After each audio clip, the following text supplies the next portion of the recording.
ভোটের আগে সমুদ্রগড়ে রণক্ষেত্র, মিছিল ঘিরে তৃণমূল বিজেপির সংঘর্ষ, জখম একাধিক।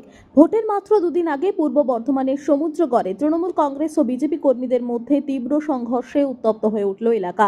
মিছিলকে কেন্দ্র করে শুরু হওয়া বচসা মুহূর্তে ইটবৃষ্টি ও পাল্টা হামলায় রূপ নেয়। সোমবার বিজেপির পূর্ব নির্ধারিত মহামিছিল সমুদ্রগড়ের দিকে এগোচ্ছিল। সেই সময় নসরতপুরে তৃণমূলের পার্টি অফিসের সামনে উত্তেজনা ছড়ায়।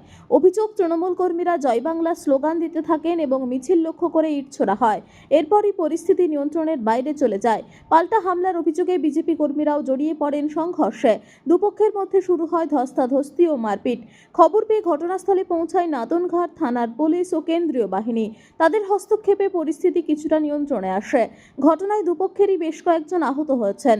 তৃণমূলের অমল হালদার ও শানশা আলী শেখ কালনা মহকুমা হাসপাতালে ভর্তি। অন্যদিকে বিজেপির কমল দাস ও সৌভিক পানও চিকিৎসা নিয়েছেন একই হাসপাতালে। ঘটনাকে কেন্দ্র করে শুরু হচ্ছে তীব্র রাজনৈতিক চর্চা। তৃণমূলের দাবি, তারা পার্টি অফিসে থাকাকালীন বিজেপি কর্মীরা অতর্কিতে হামলা চালায়। পাল্টা বিজেপির অভিযোগ, তারা সংখ্যায় কম থাকলেও তৃণমূলের বহু কর্মী একজোট হয়ে আক্রমণ চালিয়েছে। ভোটের মুখে এই সংঘর্ষ ঘিরে সমুদ্রগড়ে চরম উত্তেজনা। নিরাপত্তা ব্যবস্থা নিয়ে নতুন করে প্রশ্ন উঠতে শুরু করেছে।